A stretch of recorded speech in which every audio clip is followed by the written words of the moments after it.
During the beginning of the 20th century, ideals of liberty and self-determination spread to the Southeast Asia region, which had been dominated by British, French, Portuguese, and Spanish colonial rule. The foundations of these nations that were built upon colonial administration systems yielded them unique circumstances in their process of nation building that separated them from that of European and Asian states. In this project I wanted to address the rise of specifically the dominant party nations of Malaysia with the United Malays National Organisation (UMNO) and Singapore with the People's Action Party that carefully straddle the lines between democracy and dictatorship. They derive their unique dual natures from their democratic apparatus of state alongside their seemingly stolid party systems that remain unchanged despite elective freedom. Malaysia. Why was Malaysia unique? Malaysia, which had been colonized in 1824 by the British through the Anglo-Dutch Treaty of 1824, had been under the thumb of colonial rule ever since the 16th century. Although Malaysia was not unique in this aspect, it differed in the rest of the states in the Southeast Asia region during its colonization due to its very strong communalism generated by multi-ethnicism and the compartmentalization of people under British colonial rule. The need for raw materials and manufactured goods in large colonial extractive industries and rubber plantation economy led to the large transfer of migrant workers to Malaysia in the 19th century, particularly from India and China by the British government. It molded the ethnic landscape of Malaysia significantly, as by the 20th century the new immigrants made up more than half of the total population of the country. These circumstances shaped Malaysia's development and strongly influenced the political trajectory of Malaysia's road to nationhood, which became shaped by the concept of Buma Putera, sons of the soil, in a conflict of what would define Malay nationhood against non-Malay. Colonial administration was focused on sustaining a colonial economy and to maximize profits rather than to propagate the creation of a Malay state. Therefore, giving the Malaysians self-governance was not pursued but rather a system of superficial benefits to maintain Malaysian cooperation within the British system as well as to make them heavily reliant on British governance. British cooptation with the Malaysian feudal lords was therefore not designed to enable the native rulers to acquire the necessary skills of modern administration, as stated by Sir Frederick Weld in 1888. In this pursuit of Malay support to legitimize their rule, many political and economic concessions were given to the existing ruling Malay class, whose status was promoted further under British protection than before becoming colonized. Many of the Malay aristocrats were absorbed into the newly established British state councils as well as the bureaucracy, and Malays of high birth were also given better access to education in British administrated schools.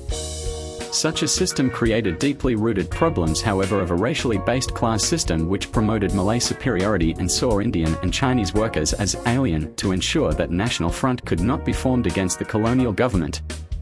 It would also ensure that the Malays would cling on to the British and advocate for their continued presence, which was noticeable even in the Malaysian proclamation of independence made by Tunku Abdul Rahman, who stated that Malaysia's fortunes had been linked with those of Great Britain, with British civil servants continuing to serve the country.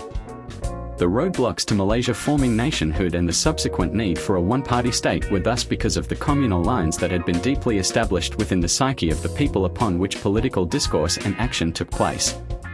The rule of a divide and conquer had created a dualist structure of Malays controlling the political administration and bureaucracy, whilst the economy was heavily influenced by non-Malay ethnic minorities, particularly the Chinese, who were prominent in skilled and trade jobs.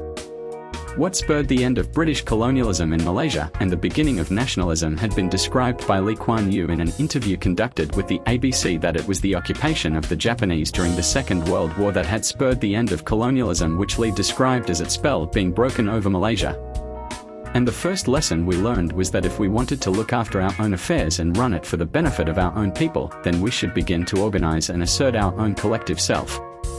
The war had unified Malaysia against a common enemy, and it had also strengthened Malaysian identity during a time of turmoil after realizing British fallibility.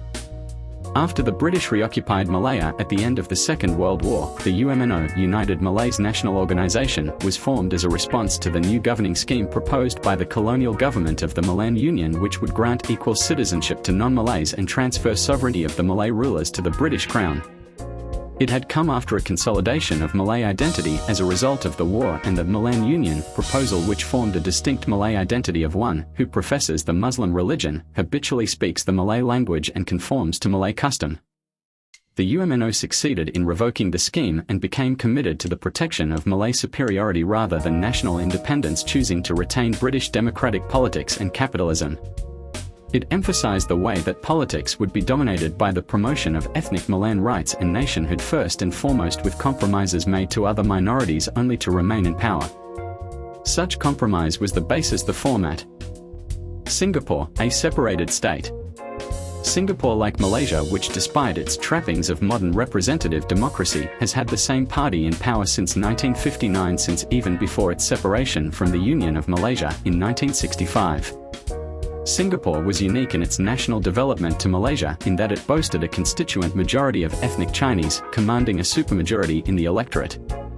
It was a large reason for Singapore's eviction from the nation-building of Malaysia, who saw Singapore's large Chinese population as a threat to Malay superiority.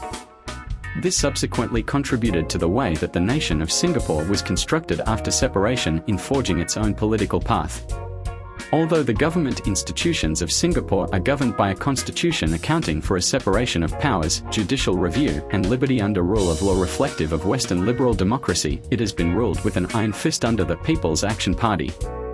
From 1959 to 1990, Singapore also maintained a strong no-nonsense authoritarian rule under the visionary Lee Kuan Yew, who almost single-handedly molded Singaporean society through extensive centralization of the state. How has the PAP stayed in power for so long? The People's Action Party's electoral successes and its almost presence of invincibility despite the inherently democratic nature of its system, 10 rights, can be assessed by a numerous amount of factors, particularly its incumbency, its clasp on resources, as well its exploitation of fears that have allowed the party which has ruled in a draconian manner in Singapore to remain in power. Singapore's independence, which Lee Kuan Yew described as his moment of anguish, was never part of his plan for nation building. Lee was originally intent on forming federation with the rest of Malaysia and using its resources to create a greater, multiracial nation-state, which Singapore would be a part of. Singapore, after being left to nation build alone, however, was subsequently constructed upon considerable but fragile economic success, which left a sense of vulnerability to the constituents of Singapore who were in a geographical predicament. 10 writes that the PAP's long-lasting success can be attributed to the responsibility that the party had been able to claim for all its successes, of its economic miracle and its early successes that were attributed to the People's Action Party and Lee Kuan Yew alone. The precariousness of Singapore's situation has thus allowed it to rule and to maintain power through the exploitation of the fear of instability which had people turn away from opposition and allowed it to centralize power as a way of maintaining the peace, protecting the people. The People's Action Party was also able to maintain its stronghold over Singapore for so long because of its built electoral systems and willingness to compromise to produce a largely apathetic voter base, a system built around the carrot and the stick. Singapore had included integrated channels of direct consultation with the government through their feedback unit, as well as the unique introduction of non-constituency MPs in 1984, which would ensure there were unelected opposition members in parliament. This, combined with mixture of fear spawned by the presence of the Internal Security Act, ISA, and its abilities to detain those suspected of threatening Singapore's democracy, created the long impression of it being meaningless to vote for an opposition when there were numerous existing outlets for checks and balances in the government already. Essentially, Singapore was founded on a democratic system, but it had taken advantage of its situation and the resources at hand to minimize the amount of effort it had taken to win and to secure victory. Conclusion. What becomes clear is British colonialism had played a major effect in setting the foundations for nation building in Malaysia and subsequently Singapore. The unity of the people in the Malaya region under a colonial administration had united them under a common rule and against a common force when seeking independence and nationhood. However, under such policies of divide and conquer, the British had also left behind a legacy of a racial hierarchy that would affect the development of politics into being formed on largely racial and community-based lines. These subsequent nations that were formed lacked the typical characteristics needed for nation building and adopted systems suited to stability and for the sheltering of burgeoning nationhood. Both Malaysia and Singapore had been built off push and pull compromises in democratic freedoms so that democracy could have time to develop before its ripening.